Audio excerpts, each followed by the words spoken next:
ஒரு வயசு இந்த வயசு அப்படிங்கிறத சொல்லிக் கொடுத்து பண்ணிட்டு இருக்கோம். இதை விருப்பத்தவங்க அந்த கற்றுக்கலாம். இப்போ நம்ம கனமான நிகழ்ச்சி பண்ணி கொடுத்துருக்கோம்.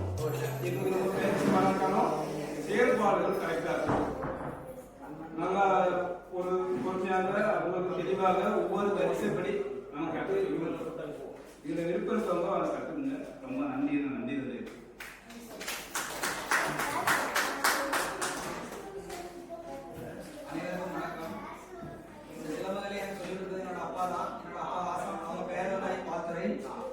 படிப்பு கிடையாது. நாங்கள் வந்து இந்த டீம் பேர் வந்து எஸ்இந்தியா ஸ்லம் ட்ரஸ்ட். நிறைய கேட்பாங்க எஸ்இந்தியா ஸ்லம் அப்படின்னா என்னன்னு கேட்பாங்க. ஒரு சின்ன விளக்கமான கொடுத்துட்றேன். எஸ்ங்கிறது வந்து நம்ம வந்து சவுத்துங்கிறத மென்ஷன் பண்ணுறதா எஸ். நம்மளோட தென்கொடை மாவட்டத்தில் வந்து ஆசான் அதிகமாக வாழ்கிறாங்க கன்னியாகுமரி மாவட்டம். இந்த மாவட்டத்தில் வந்து சிலம்பம் தெரிஞ்சவங்க நிறைய பேர் இருக்காங்க, நிறைய ஆசிரியர்கள் இருக்காங்க. ஸோ அதனால அப்பா என்ன இருக்காங்கன்னா நமக்கு வந்து இப்போ அரைவரையாக படிச்சா கண்டிப்பாக அலம்பும். ஸோ வந்து முறையாக படிச்சு நம்ம வந்து முழுகுடமாக தண்ணி வச்சுன்னா அலம்பாது. ஸோ அந்த மாதிரி நம்ம வந்து அவங்களுக்கு நிறைய தெரியாது. சொல்லிக் கொடுத்த விஷயத்தை நம்ம அலம்பாம ஒழுக்கமா படிச்சு ஒழுக்கமாகன்னு சொல்லி கொடுத்தா நம்ம சொல்லி கொடுத்துருவாங்க. சேம் அதே விஷயத்த நம்ம வந்து நம்மளோட பிள்ளைங்களுக்கு நம்ம சொல்லி கொடுத்து வந்துட்டு இருக்கோம். அதுக்கப்புறம் இந்தியாங்கிறது நம்மளோட நாடு இந்தியா. அப்போ வந்து அந்த நாடுங்கிறது நம்மளோட தாத்தாவோட காலத்தோட லேட்டு எனக்கு மட்டும் சொந்தம் இல்லை, இங்க இருக்க எல்லாருமே சொந்தமானது கலை.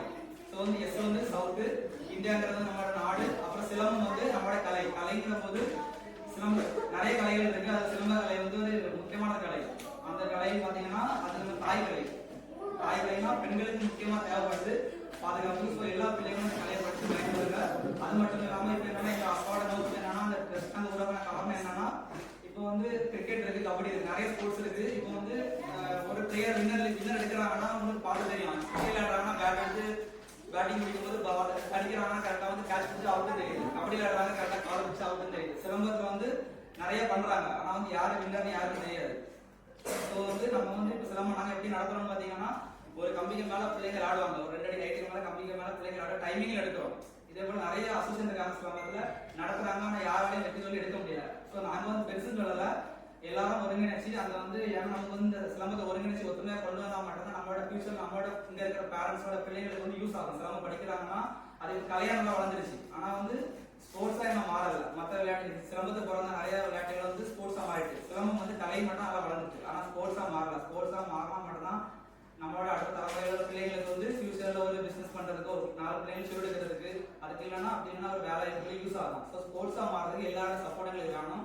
ஸோ வந்து எங்களோட நாங்கள் சோசியல் மீடியாவில் பெரிய அளவு விளம்பரம் பண்ணலை. ஃபேஸ்புக், இன்ஸ்டாகிராம், யூடியூப்ல வச்சிருக்கோம். இன்ஸ்டாகிராம் போட்டு பாருங்க. எங்களோட நோக்கங்கள் கொள்கைகள் பிடிச்சிருந்தா சப்போர்ட் பண்ணுங்க.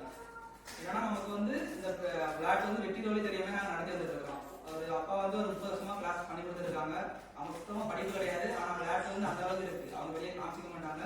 அவங்கள மாதிரி சொல்லியிருக்காங்க நிறைய பெரிய ஆட்கள்லாம் நிறைய விளையாட்டு தெரியும். ஸோ வந்து நான் படிச்சுட்டு அமைதியாக இருக்கணும், நம்மளோட பிள்ளைங்களுக்கு ஒழுக்கமாக நம்ம சொல்லிருக்கணும் அப்படின்னு சொல்லியிருக்காங்க. நாங்கள் அப்படி சொல்லி கொடுத்து வந்துட்டு இருக்கோம். ஸோ அதே போல நம்ம விளையாட்டு வந்து ஸ்போர்ட்ஸாக மாறணும். அதுக்கு எல்லாரோட சப்போர்ட் எங்களுக்கு தேவை. சரியா? அப்போ நம்ம வந்து அடுத்த தலைமுறைக்கு பிள்ளைங்களுக்கு வந்து கண்டிப்பாக வேலைகளுக்கு வாய்ப்புகள் இருக்கும். ஏன்னா எவ்வளோ அசன் இருக்கு, அவங்க வந்து பொருளாதாரத்தில் வந்து பெரிய வகையிலே இருக்காங்க. ஆனால் அவங்க நினைச்சா இதுக்கு முன்னாடி சர்டிஃபிகேட் வேலையை வாங்கிக்கலாம். ஆனால் வந்து கவர்மெண்ட் வந்து 3% ஒதுக்கீடு கொடுத்துருக்காங்க. பட் வந்து கலையாக தான் கொடுத்துருக்காங்க. ஸ்போர்ட்ஸ் வந்து உள்ள எடுத்ததை வெளியே தள்ளி வச்சிருக்காங்க. உள்ள கொண்டுறாங்கன்னா எல்லாரும் ஒத்துமையும் எல்லாரும் ஒன்றா ஆனா மட்டும் தான் முடியும். நாங்கள் ஒத்தைன்னு டோப்பாக வாங்க முடியாது. ஸோ எல்லாரும் சப்போர்ட் எனக்கு வேணும். இந்த ஒரு வாய்ப்பை வந்து ஏபிஜே ஃபவுண்டேஷன் வழங்கினதுக்கு ரொம்ப நன்றி. கலைக்கூட வந்து பார்த்தீங்கன்னா ப்ரோக்ராம் வந்த முதல் செகண்ட் என்ன சொன்னார் அப்படின்னா, சார் தயவு செய்து இந்த மேடெல்லாம் ஏற்றிடாங்க சார், எங்கள் அப்பாவுக்கும் பேச தெரியாது எனக்கும் பேச தெரியாது. இது யாராவது நம்புவீங்களா? நீங்க வந்து இவ்வளவு நேரம் அவர் பேசுறத பார்த்து அவர் விட்டார் அப்படின்னா இன்னும் 2 மணி நேரம் வந்து பாத்தீங்கன்னா சிறந்த பேச்சாளர் மாதிரி பேசக்கூடிய எல்லா திறமையும் இருக்குது.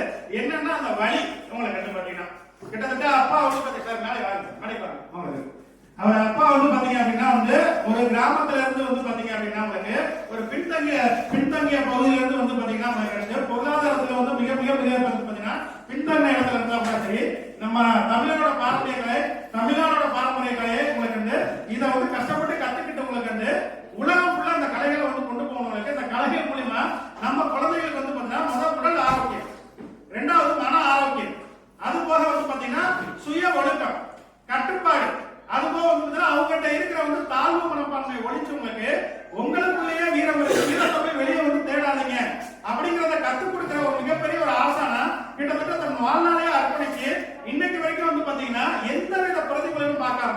ஏன்னா கலைஞர்களுக்கு எல்லாமே நாங்க உலகத்துல டிராவல் பண்றோம் பார்க்க என்ன விஷயம்னா அவங்க தாத்தா காலத்துல அந்த கலையில இருப்பாங்க, அப்பா காலத்துல இருப்பாங்க, பிள்ளைய காலத்துல இருக்காங்க, பேர காலத்துல இருக்காங்க.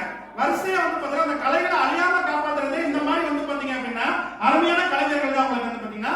அப்ப அவங்களுக்கு வந்து பாத்தீங்கன்னா நம்ம பண்ணக்கூடிய ஒரு மிகப்பெரிய விஷயம் என்னவா இருக்கும் அப்படின்னா அவங்க கலைகளை மதிச்சு இந்த கலைகளை அடுத்தடுத்த கட்டத்துக்கு கொண்டு போனா அடுத்தடுத்த மாவட்டத்துக்கு, மாநிலத்துக்கு, நாடுகளுக்கு, அடுத்த தலைமுறைக்கு கொண்டு போறதுக்கு நீங்க செய்ய வேண்டிய விஷயங்கள் இன்னைக்கு எல்லா துறையிலும் நிறைய வந்து ஜாம்பவான்கள் வந்திருக்கீங்க. உங்களுக்கு நீங்க எங்க விழா வச்சாலும் சரி உங்களுக்கு இந்த மாதிரி கலைஞர்களுக்கு முதல் வாய்ப்பு கொடுங்க உங்களுக்கு. ஏன்னா நீங்க கொடுக்க தான் வந்து பாத்தீங்கன்னா ஃபர்ஸ்ட் அந்த கலை வளரும். 2வது வந்து பாத்தீங்க அப்படின்னா நம்மளோட கலாச்சாரம் வந்து பாத்தீங்கன்னா உலக நாடுகளுக்குள்ள வந்து அலையாம இருக்கும் உங்களுக்கு. 3வது முக்கியமான விஷயம் என்னன்னா இவங்களுக்கு பொருளாதாரம் இருந்தா மட்டும்தான் அந்த கலையை வந்து அடுத்த கட்டத்துக்கு கொண்டு போகவே முடியும் உங்களுக்கு. இவங்களுக்கு எந்தவித பொருளாதாரம் வந்து பின்புலமும் இல்லாம இருந்தா கூட வந்து இன்னைக்கு கன்னியாகுமரியில இருந்து வந்து தமிழ்நாடுக்குள்ள டிராவல் பண்றாங்க உங்களுக்கு வந்து பாத்தீங்கன்னா இந்தியாவுக்குள்ள டிராவல் பண்ணி அவங்க சொந்த காசை போட்டு கடன் வாங்கி உங்களுக்கு வந்து பாத்தீங்கன்னா இந்த கலையை உலகம் ஃபுல்லா வந்து பாத்தீங்கன்னா டெவலப் பண்ணிட்டு இருக்காங்க. இந்த தருணத்துல நம்ம ஏபிசி டைனமிக் ஃபவுண்டேஷன் மூலமா உங்க எல்லாருக்கும் வேண்டுகோள் என்ன வைக்கிறோம் அப்படின்னா இவங்களுக்கு வாய்ப்புகளை கொடுத்து அந்த குழந்தைகளுக்கு வந்து பாத்தீங்கன்னா ஆதரவு கொடுத்து பொருளாதார ரீதியா உங்களுக்கு வந்து முன்னேற்றத்தை கொடுக்கணும்னு சொல்லி வந்து பாத்தீங்கன்னா அதை வேண்டுகோளா வச்சுக்கோங்க உங்களுக்கு. 2வது நம்ம பால்துரை ஐயாவோட பையன் வந்து பாத்தீங்க அப்படின்னா திருச்செந்தூர் சிவந்தியாரி கல்லூரியில வந்து படிச்சிட்டு இருக்காங்க. நீங்க வந்து இது வந்து சொல்ல முடியாத ஒரு விஷயம் தான், ஆனா சொல்ல வேண்டிய நான் கட்டாயத்துல இருக்கவங்களுக்கு வந்து என்னன்னா அவங்க வந்து பாத்தீங்கன்னா படிச்சுக்கிட்டு இருக்காங்க. அவங்களுக்கு ஃபீஸ் கட்டுறது கூட வந்து பாத்தீங்க அப்படின்னா ரொம்ப கஷ்டப்பட்டு இருக்காங்க. அந்த பையன் போன வட்டம் வந்து பாத்தீங்கன்னா நாங்க திருச்செந்தூர்ல ப்ரோக்ராம் பண்ணும்போது உங்களுக்கு வாய்ப்பு கொடுத்தோம்.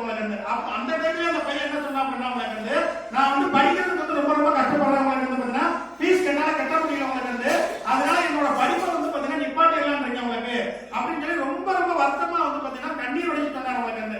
இதை எங்க அப்பாவையும் கஷ்டப்படுத்த விரும்பல, எங்க அண்ணனையும் கஷ்டப்படுத்த விரும்பல, எங்க குடும்பத்தையும் கஷ்டப்படுத்த விரும்பல உங்களுக்கு. நான் என்னால முடிஞ்ச இதுவரையும் பண்ணிட்டேன், அப்பா அவங்களால முடிஞ்ச பண்ணிட்டாங்க, உங்க குடும்பம் அவங்களால முடிஞ்ச பண்ணிட்டாங்க, என்னால இதுக்கு மேல வந்து படிக்க முடியுமான்னு தெரியல அப்படின்னாங்க. நான் ஒரே வார்த்தை தான் சொன்னேன், இந்த மாதிரி நல்லவங்க வந்து பாத்தீங்கன்னா தமிழ்நாடு மட்டும் இல்ல இந்தியா மட்டும் இல்ல உலகம் ஃபுல்லாவே இருக்காங்க உங்களுக்கு. இவங்கிட்ட ஒரு அப்ளிகேஷன் வந்து நம்ம பிளாட்ஃபார்ம் மூலமா கொண்டு போவோம் உங்களுக்கு. கண்டிப்பா நீங்க தலைவர் சுந்தரம் எம்எல்ஏ சார் வந்து பாத்தீங்கன்னா வந்திருக்காங்க, பாலப்பிரஜாபதி ஐயா வந்திருக்காங்க உங்களுக்கு. எம்எல்ஏ சார் நிறைய வந்து பாத்தீங்கன்னா உங்களோட தொண்டர்கள் வந்திருக்கீங்க, பொறுப்பாளர்கள் வந்திருக்கீங்க. இந்த மாதிரி தருணத்துல நான் ஒரு நல்ல விஷயத்தை நீங்க வந்து பண்ணி கொடுக்கணும் ஒரு வேண்டுகோள் வச்சுக்கிறவங்களுக்கு.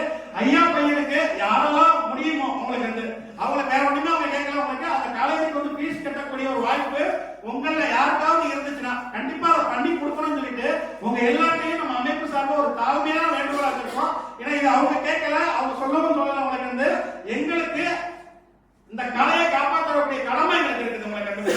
அவங்க உணர்வுகளையும் அவங்களோட நோக்கங்களையும் அவங்களோட எண்ணங்களையும் வந்து பாத்தீங்கன்னா காப்பாற்றக்கூடிய கடமை எங்களுக்கு இருக்குது உங்களுக்கு வந்து.